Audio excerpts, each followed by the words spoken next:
nagbi-vlog. First time ko pong mag-vlog ngayon. So gagawa tayo ng review dito sa motor, dito sa CF Moto 675NK. So pupunta tayo ng ewan mo saan, ano na lang siguro sa Macdo, capital town sa San Fernando. So tayo ng honest review. So bago yung nasa manual mo, ikaw mo kayo ng input dito sa motor. Masarap siyang gamitin for a beginner friend, beginner big bike rider. Hindi ako nanibago kasi ano lang, parang instinct. So tingnan mo naman, high cc, tapos lang ipot yung throttle. So nung una ko siyang gamitin, gradual muna yung speed at dapat alam mo pahintuin ang motor. Madali lang magpabilis pero mahirap magpahinto. So yun yung una kong inaral. Tapos nag organize yung wheel tech. Lagi naman nilang ginagawa yung learn to ride by Coach Joey Court Rivero by Clark International Airport, Clark International Speedway, sorry.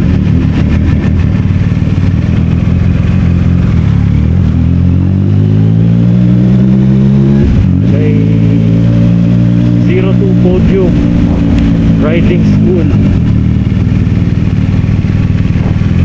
So marami akong natutunan kay Coach Joey as a first time to handle or to drive or to use higher cc bikes like this 675NK, especially cornering. Kasi kung una ko siyang gamitin, hirap na hirap ako sa cornering. Ride kami nung kasama ko pa kami ng Morong, pero tinuruan din nila ako kung paano kasi pro naman sila. Pero iba pa rin gamitin mo yung motor, i-apply mo yung ganun na techniques muna sa racetrack. So ngayon, so far maganda yung resulta.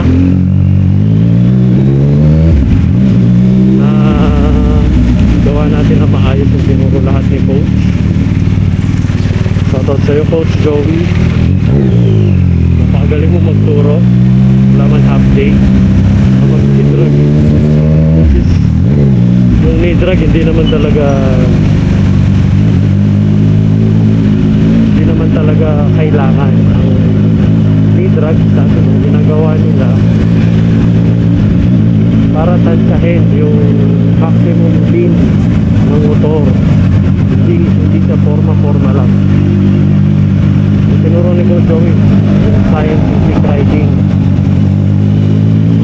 Ayun, hindi lang siya basta-basta na pagpumotor. Tinuro niya talaga yung scientific riding. Tinuro niya kung paano enter ng corner, proper speed, proper gear. At huwag naman kong kakalimutan yung spark ahead, target fixation. Kung saan ka papunta, yun ang tingnan mo. Kasi sabi ko, kung saan ka tumingin, yun pupunta yung motor mo.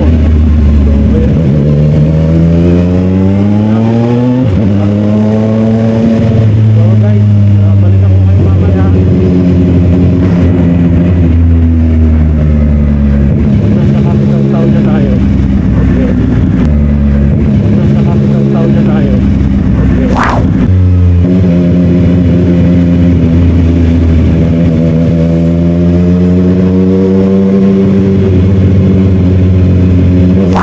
So, what's up mga ka-riders? Welcome back to the channel.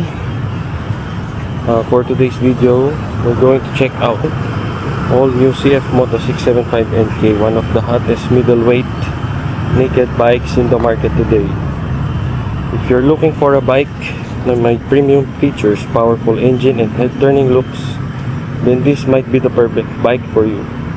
So without further ado, let's dive into the specs. So engine and performance, let's start with the heart of the bike. The CF Moto 675 NK is powered by a 675cc liquid-cooled double overhead cam inline 3-cylinder engine. It produces an impressive 95 horsepower at 11,000 RPM and 70 Nm of torque at 8,250 RPM. So one thing you'll immediately notice is the sound compared sa inline 2 engines. Mas refined at mas priority ang tunog ng inline 3. Smooth ang power delivery, pero kapag binirit mo talagang exciting ang performance. Power is delivered through a 6-speed transmission with the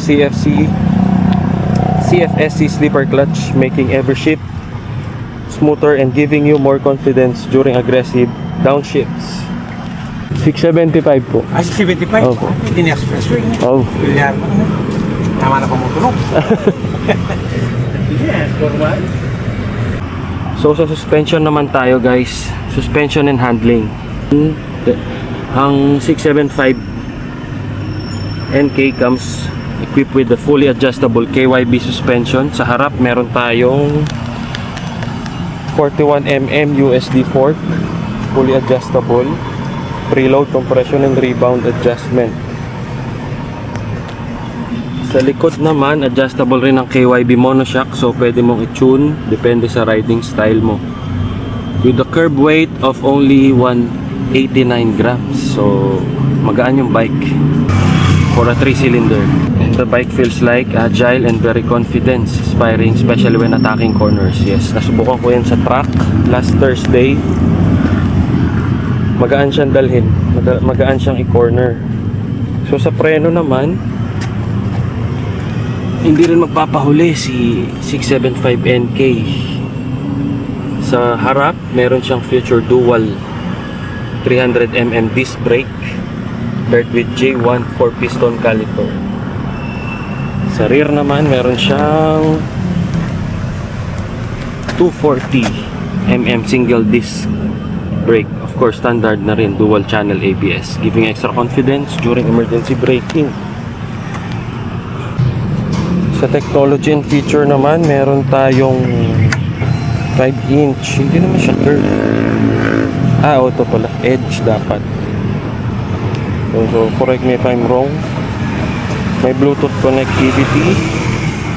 Yan, makikita mo yung tire pressure, meron siyang TPMS, RPM, speed, traction control, gear position, temperature, tsaka yung auto. So pwedeng, actually yung si 675 madaling ilipat ang traction control. Pindutin mo lang to.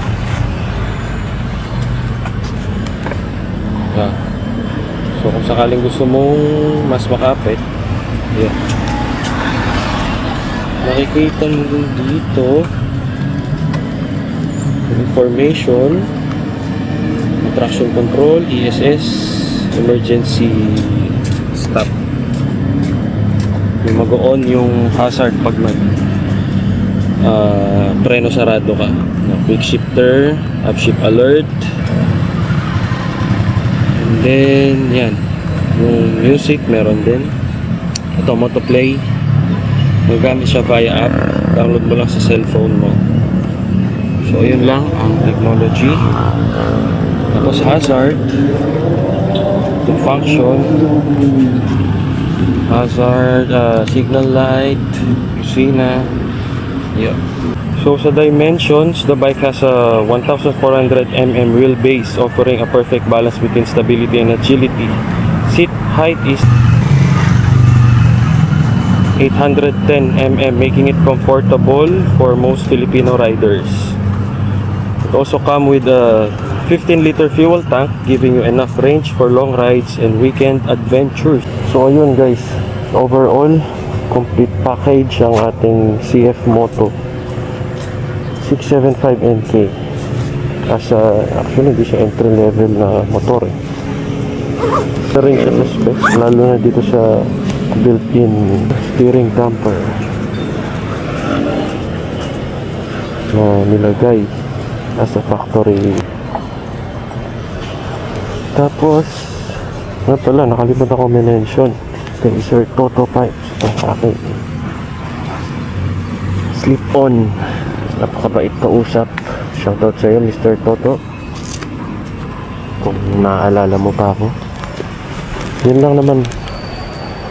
And then naglagay din pala ako ng radiator guard from Shopee Racing. Ito, battle marks nung nag-track day, which is normal. Ito pala, may brake cooling, parang sa mga motor sa MotoGP. Pasok yung hangin. Ito.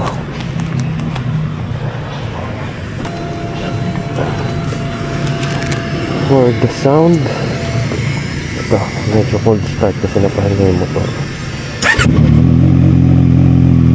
Yun ang tunog, midnight train.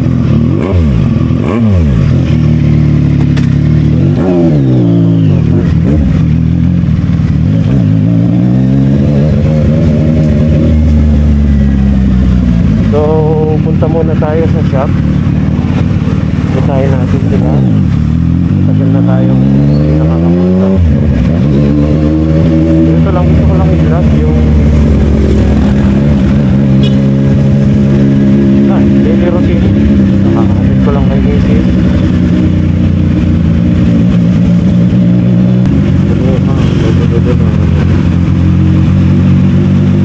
Okay, bye.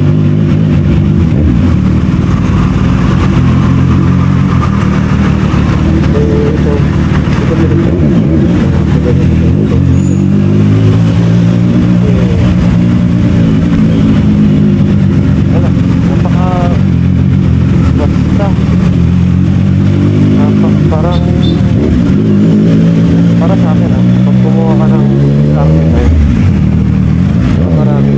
parang gano'n siya. Tapos madali siya kakaka. Aggressive man, safe man. Ganun lang yan.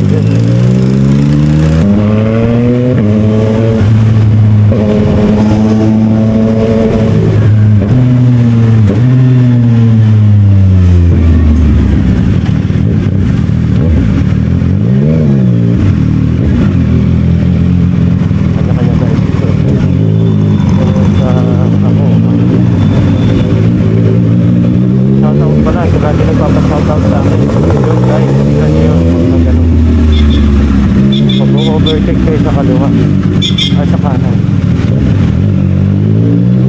Lagi na silignan or yung bago ka pumasok, overtake ako bago malagpasan.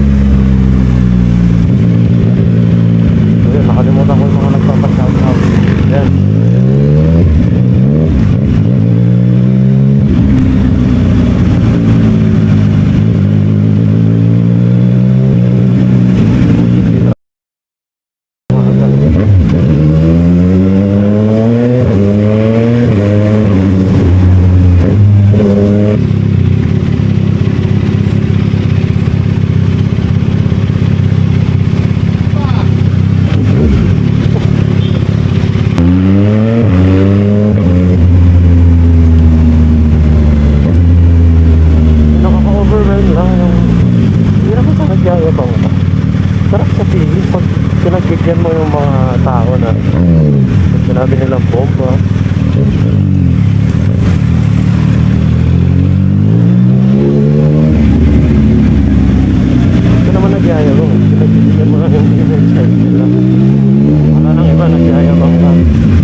group ko at para masatisfy yung needs. Suggest ko kayo kung ano pa gusto nyo makita or malaman sa motor.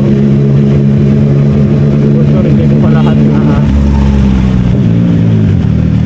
sabi.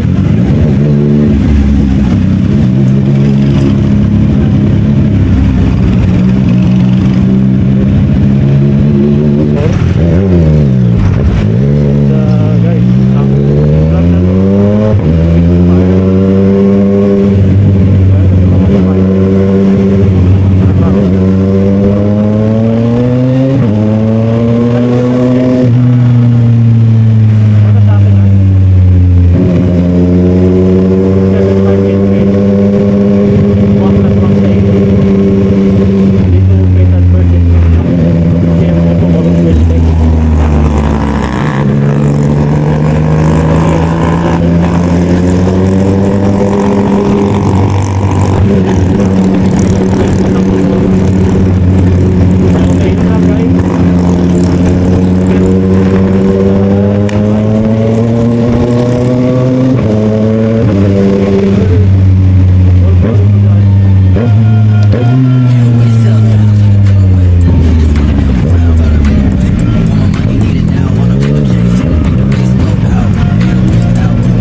held down like a paperweight. She just wanna come around, but I made a way. Want my money, need it now, on a paper chase. Make the bass blow out with the 808s, out with the 808s, down like a paperweight. She just wanna. Okay, let's go. 808s held down like a paperweight. She just wanna come around, but I made a way. Want my money, need it now, on a paper chase.